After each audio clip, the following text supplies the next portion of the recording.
Je pense que le Gabon a besoin d'être libéré parce que notre population souffre depuis plus de 50 ans.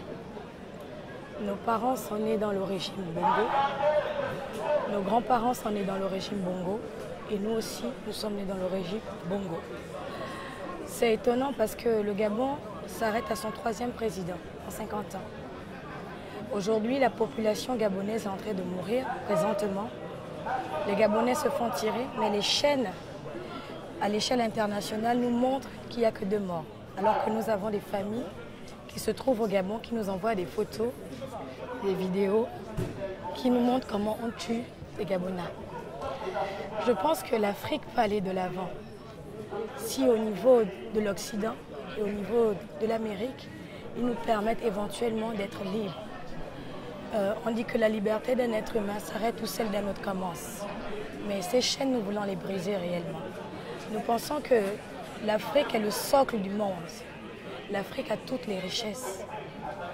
Toutes les richesses, quand je parle de toutes les richesses, sur tous les plans. Et je tremble parce que quand je vois ce qui se passe aujourd'hui au Gabon, quand quelque chose se passe à côté, on a l'impression que c'est de la rigolade. Mais aujourd'hui, c'est notre tour. Et alors, moi, je vais tout simplement prendre l'exemple sur nos frères burkinabés qui nous ont permis, qui nous ont montré le chemin, tout comme les frères ivoiriens.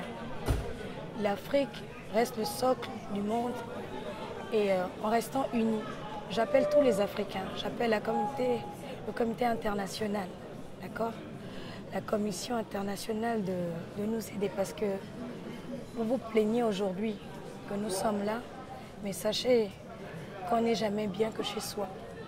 Nous venons ici pour une certaine connaissance et le but c'est de repartir chez nous. Nous ne voulons plus rester ici.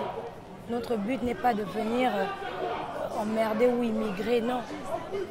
Les dettes coloniales que les Français, que les Américains, que les Anglais ont pu avoir, les traités qui ont été signés avec les Africains, font que nous soyons là aujourd'hui. Mais le seul mot que j'ai à dire, libérer l'Afrique. Arrêtez de tuer les populations africaines. Il y a des hommes intelligents, il y a des femmes intelligentes.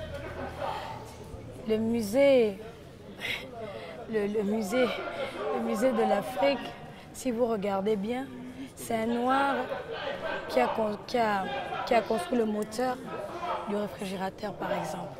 On ne le dit pas. Éclairez-nous. On est fatigué, on n'en peut plus. Les Africains ne veulent pas être en Occident. Les Africains apprécient l'Occident.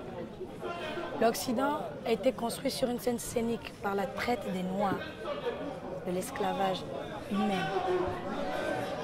Hitler a tué les Juifs, l'Occident et les États-Unis et la nation de l'Asie ont tué l'Afrique.